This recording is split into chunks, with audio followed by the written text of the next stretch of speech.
ఈ రోజు అమ్మవారి అవతారం దుర్గాదేవి. ఈ అమ్మవారు దివ్యశక్తుల సమాహారం, అఖండ శక్తి స్వరూపిణి, త్రిశక్తి రూపముల సమ్మేళనమే దుర్గాదేవి.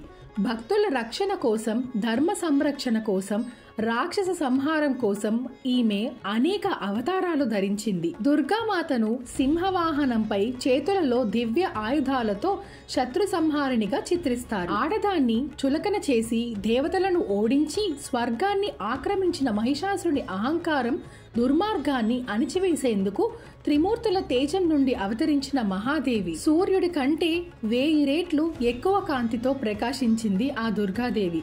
శివుని శూలం, విష్ణువు చక్రం, బ్రహ్మ తేజం మరియు ఇతర దేవతల ఆయుధాలతో కలిసి 18 బాహువులతో అవతరించి సింహంపైకి ఎక్కి మహిషాసురుణ్ణి యుద్ధానికి ఆహ్వానించింది. ఈ మహా సంగ్రామం 9 రోజులు సాగింది.